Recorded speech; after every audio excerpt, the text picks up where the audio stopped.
প্রাতিষ্ঠানিক রূপ না থাকায় অস্তিত্ব সংকটে পড়েছে রাখাইন জনগোষ্ঠীর মাতৃভাষা। এখানকার রাখাইনরা মাতৃভাষা বলতে পারলেও চর্চার অভাবে লিখতে পারছে না।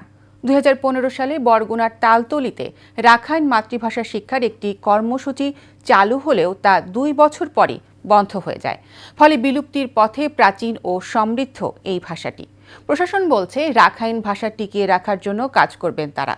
বরগুনা তালতলি থেকে জলিল আহমেদের রিপোর্ট, জানাচ্ছেন নূর মোহাম্মদ ভূঁইয়া। ভাষা আন্দোলনের মধ্য দিয়ে বাংলাদেশের সংখ্যাগরিষ্ঠ মানুষের মাতৃভাষার অধিকার প্রতিষ্ঠা করলেও এদেশের ক্ষুদ্র নিগোষ্ঠীগুলোকে এখনও লড়াই করতে হচ্ছে নিজেদের মাতৃভাষার অস্তিত্ব রক্ষার জন্য। বরগুনার রাখাইন অধ্যুষিত তালতলিতে রাখাইন মাতৃভাষা ও মৌলিক ধর্মীয় শিক্ষা কেন্দ্রটি বন্ধ রয়েছে দীর্ঘদিন ধরে। পুনরায় এ ভাষা শিক্ষা কেন্দ্র চালু করার জন্য সরকারের কাছে দাবি জানিয়েছেন রাখাইনরা।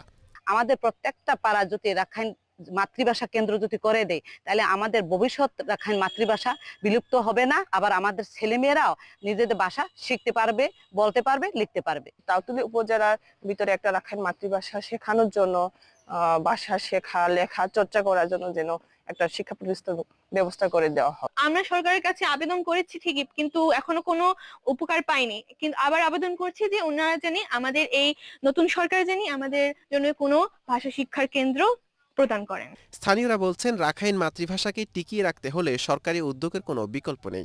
আমরা বাঙালিদের সাথে থেকে থেকে বাঙালি হয়ে যাচ্ছি। এর জন্য আমরা আমাদের নিজেদের ভাষা লিখতে ও বলতে ভুলে যাচ্ছি। শিক্ষা এবং প্রতিষ্ঠানের অভাবে দিন দিন আমাদের যে প্রাথমিক যে শিক্ষাগুলো, আমাদের যে বর্ণমালা, সেগুলো আস্তে আস্তে হারিয়ে যাচ্ছে। এখন কালের বিবর্তনে এখন আর শেখানো হয় না, এখন আস্তে আস্তে মাতৃভাষা বিলীন হয়ে গেছে।